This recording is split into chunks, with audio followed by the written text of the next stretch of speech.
Back in 2003, I was on a mission to surf the most dangerous waves in the world.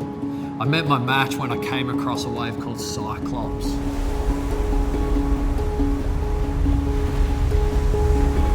The waves at Cyclops were so powerful and broke in such shallow water that they almost looked impossible to surf.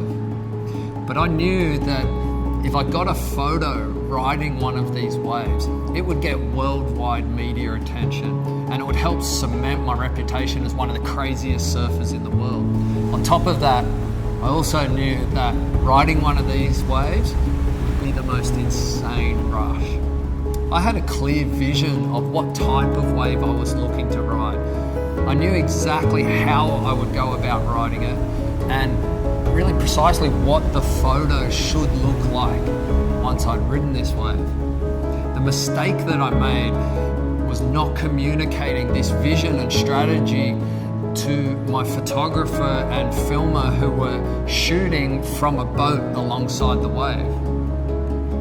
So I ended up riding what is still one of the most dangerous waves of my life.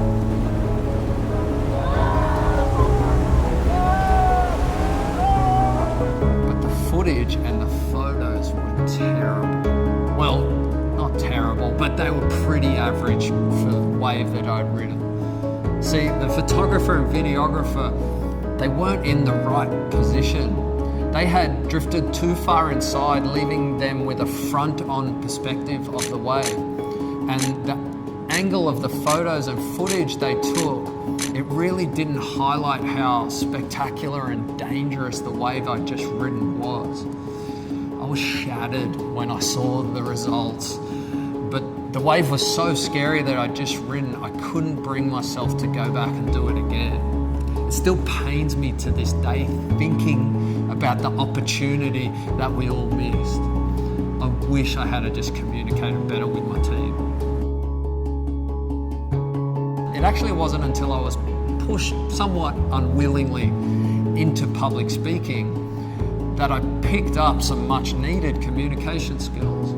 I learned to speak clearly and concisely, to listen without interrupting people, and always to ask questions. These are some of the skills that I picked up doing all the different public speaking courses and facilitation courses.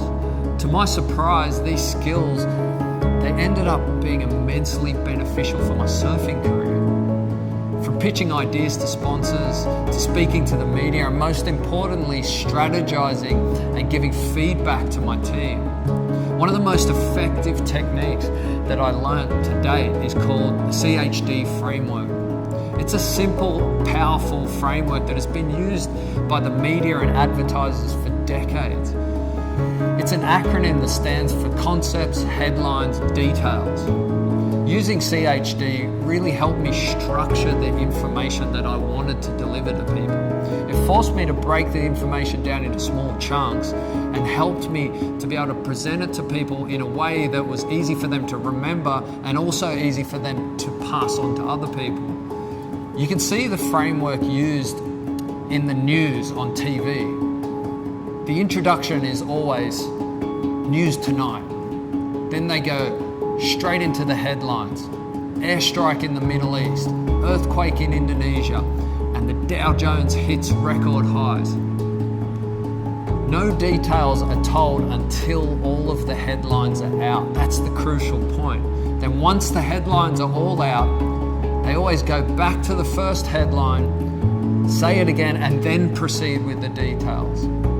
It doesn't seem like anything special, but it is so unbelievably effective.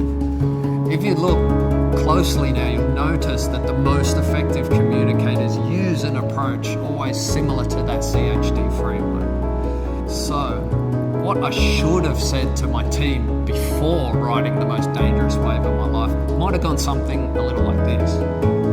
To get the best footage and photos today, we need to focus on 3 things: positioning, staying alert, and consistent communication.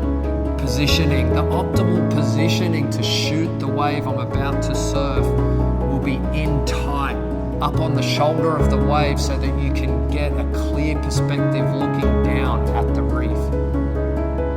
And Then I would go into the next headline details and the following headline details. I always then close by saying the headlines one more time. So how are we going to get the best photos and footage today? It's all about positioning, staying alert, and consistent communication.